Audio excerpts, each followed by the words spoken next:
అల్లు అర్జున్ గారి మీద ఇలాంటి వీడియో చేయాల్సొస్తుందని నేను అస్సలు అనుకోలేదు. అల్లు అర్జున్ గారు మొన్నే 'పుష్ప 2' హ్యూజ్ సక్సెస్ కొట్టి 10,00,00,000 సక్సెస్ కొట్టి ఢిల్లీ నుంచి ఈరోజు ఇంటికి రావడం జరిగిందనమాట. ఈరోజు ఇంకా ఇంటికి వస్తే ఈరోజు కరెక్ట్‌గా మధ్యాహ్నం 12:45 పోలీసులు అతని బెడ్‌రూమ్ దగ్గరికి వెళ్ళిపోయి అతనికి డ్రెస్ చేంజ్ చేసుకోనివ్వకుండా కిందకి తీసుకొచ్చి స్టేషన్‌కి పదండి అని చెప్పారు. అల్లు అర్జున్ గారు సార్ నేను డ్రెస్ చేంజ్ చేసుకొని వస్తానన్నా వద్దని కానిస్టేబుల్‌ని పంపిస్తామని చెప్పారు. అంత ఇదేంటండి మరి ఒక స్టార్ హీరోని దీన్ని అంత అవమానించడం ఎంతవరకు కరెక్ట్? అది పద్ధతి కాదు. అండ్ ఈ ఈ మొన్న సంజయ్ థియేటర్ దగ్గర ఇన్సిడెంట్ జరిగింది కదా! ఒక రేవతి అనే ఆవిడ చనిపోయింది కదా! ఆ! ఆవిడ చనిపోతే ఆల్రెడీ ఆ కేస్ అక్కడితోనే అయిపోయింది. వాళ్ళకి సెటిల్‌మెంట్ కూడా చేసారు. 25,00,000 ఇస్తామని కూడా చెప్పారు. మరి ఎందుకు పోలీసులొచ్చి తీసుకువెళ్లారు నాకదే అర్థం కావట్లేదక్కడ. ఆ! ఎందుకంటే సెటిల్‌మెంట్ అయిపోయింది. 'పుష్ప' సినిమా దిగి ఆల్‌మోస్ట్ ఎప్పుడు డిసెంబర్ 4థ్ ప్రీమియర్ చేశారు గదా!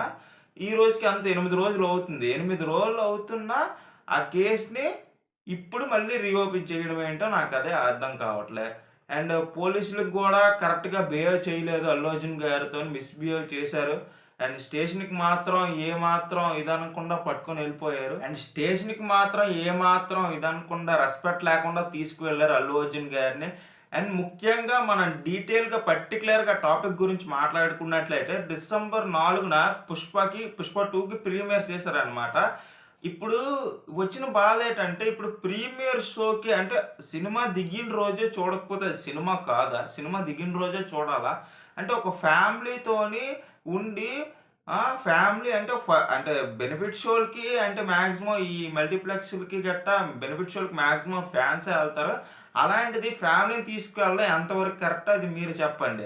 అది కూడా ఒక స్టార్ హీరో వస్తున్న థియేటర్‌కి తీసుకెళ్లారంటే మాక్సిమం స్టార్ హీరో వస్తున్నాడంటే ఒక క్రౌడ్ జనాలొస్తారు. అది కామన్ అది ఎక్కడైనా మీరు చూసుకోండి. ఇన్ని సంవత్సరాలు ఇంత అసలు లేనిది మళ్ళీ ఇప్పుడు జరగడం ఏంటి ఇలాంటి ఇన్సిడెంటు. అది చాలా సార్లు అల్లు అర్జున్ గారు సంధ్య మల్టీప్లెక్స్‌లకి గట్టా వెళ్ళడం జరిగింది. అప్పుడేం కాలేదే. ఎందుకలా జరిగింది? ఎందుకంటే ఫస్ట్ రోజైతే మాక్సిమం ఫ్యాన్సే వస్తారు. అది కూడా పోనీ ఫస్ట్ షోకెళ్ళినా పర్లేదు. పోనీ మ్యాట్నీకెళ్ళినా పర్లేదు. అదే పనిలాగా బెనిఫిట్ షోకి లేదా మార్నింగ్ షోకి వెళ్ళిపోవడం అంతవరకు కరెక్ట్. సినిమాకెళ్ళడం తప్పులేదు. పోనీ క్రౌడొస్తున్నారని తెలిసినా కొంచెం దూరంగా ఉండాలి కదా! దానికి. అది అసల నాకడిగితే అల్లు అర్జున్ గారిది తప్పు లేదనిపిస్తుంది. ఇంక అల్లు అర్జున్ గారు వస్తున్నారని తెలిసి పోలీసులు సెక్యూరిటీ ఇవ్వకుండా, థియేటర్ యాజమాన్యం కరెక్ట్‌గా చూసుకోకుండా సినిమాని రిలీజ్ చేసేసారు. ఆ తొక్కులమాటలు అంటే అల్లు అర్జున్ గారిని చూసి ఆ జనాలందరూ మాక్సిమం వస్తారు కదా! ఆ గుంపులో ఆవిడ పడిపోవడం జరిగింది. కిందన ఇంకా ఆవిడ చనిపోయారు. అండ్ ఆవిడ అక్కడితోని చనిపోయారనమాట. చనిపోయిన తర్వాత ఏమైందంటే, వాళ్ళ అబ్బాయిని కూడా చాలా తొక్కేయడం జరిగింది. వాళ్ళ అబ్బాయి కూడా ఇంకా హాస్పిటల్‌లో ట్రీట్‌మెంట్ పొందుతున్నాడు. అండ్ వాళ్ళ హస్బెండ్ ఏమంటున్నారంటే, కేసయితే నేనెప్పుడో వాపస్ తీసుకోవడం జరిగిందండి. అండ్ ఎందుకు పోలీసులు అరెస్ట్ చేశారో నాకు తెలియదు అని అంటున్నారు. అతను అలాగన్న తర్వాత ఈళ్ళు ఎంతవరకు అరెస్ట్ చేయడం కరెక్ట్ అని నాకదే అర్థం కావట్లే. అతనే అన్నారు ఇందాకడ ఒక వీడియో చూసినప్పుడు కేస్ అక్కడితోని క్లోజ్ అయిపోయిందండి. అల్లు అర్జున్ గారిది ఏం తప్పు లేదు. ఇంక వాళ్ళది తప్పున్నా అక్కడ పోయింది ఒక ప్రాణం. ఒక ప్రాణం విలువ ఎంత డబ్బిచ్చినా, ఎంత ఏటి చేసినా మనం దానికి వెలకట్టలేము. అక్కడ ఒక ప్రాణం పోయింది. ఒక తల్లి పోయింది. ఇప్పుడు ఆ తల్లికి పిల్లలకి తల్లి లేదు. అతనికి భార్య లేదు. వాళ్ళ ఫ్యామిలీయే పోయింది. ఆ రోజు సినిమాకెళ్ళడం వల్ల. చూసారా? సినిమాకెళ్ళడం వల్ల ఒక సినిమా చూసినా ఈ రోజుల్లో ఏం జరుగుతదనేది మనం చెప్పలేకపోతున్నాం. అంతేగాని మనం ఎప్పుడు పోతామో తెలీదు. ఎప్పుడు బతుకుతామో తెలీదు. ఉన్నన్ని రోజులు సంతోషంగా, హ్యాపీగా ఉంటేనే కదా లైఫ్‌ని లీడ్ చేయడం అవుతది. ఆ! ఒక సినిమాకెళ్తే ప్రాణం పోవడం ఏంటండి? నాకే అదే అర్థం కావట్లేదు.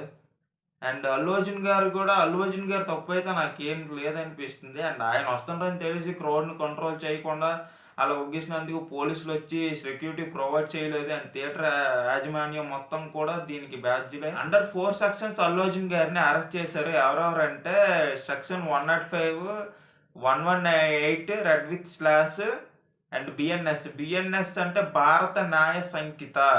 సెక్షన్ 105 అయితే non bailable case. And 5-10 years జైల్‌లో వేస్తారు. ఈ కేసులో ఈ కేస్ ఫైల్ చేస్తే.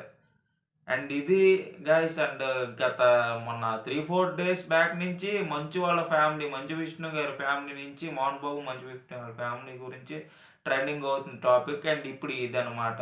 అండ్ అల్లు అర్జున్ గారు కూడా బెయిల్ ఇచ్చేసారు. Non bailable. జైలుకి ఎలాగెళ్లారో బెయిల్ తీసుకొని అలాగే వచ్చేసారు. ఈరోజు సాయంకాలమే తీసుకోవడం జరిగింది. అండ్ అక్కడ హైకోర్టు అల్లు అర్జున్ గారికి బెయిల్ వారెంట్ ఇచ్చింది.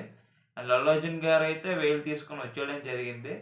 అండ్ మొత్తానికి జైలుకెళ్ళడం అంటే ఒక స్టార్ హీరో అంటే ఈ ప్రాసెస్‌లో ఎంత న్యూస్ స్ప్రెడ్ అయిపోయి ఉంటది. అండ్ టీఆర్‌పీ కోసం ఛానెల్స్ అందరూ ఎళ్ళిపోయారు అల్లు అర్జున్ గారి ఇంటి కోసం. అల్లు అర్జున్ గారి ఇంట్లోకెళ్ళిపోయారు మరి. ఇంట్లోకెళ్ళిపోయి అలాగే వీడియోలు తీస్తారు. మొత్తం పబ్లిసిటీ మొత్తం చేస్తారు. ఒక 1000,00,00,000 కొట్టిన హీరోకి కూడా రెస్పెక్ట్ లేదు ఈ రోజుల్లో. అండ్ ఇది గైస్ అల్లు అర్జున్ గారి మీద ఇంకా కేస్ ఇంకా ముందు ముందు ఇంకేం జరుగుతదనేది అర్థం కావట్లేదు. అండ్ ఇది guys today's video. And video నచ్చినట్లయితే వీడియోని లైక్ చేయండి, షేర్ చేయండి. And latest and trending updates కోసం మన సినీ మ్యాటర్స్ ఛానల్‌ని సబ్స్క్రైబ్ చేసి సపోర్ట్ చేయండి.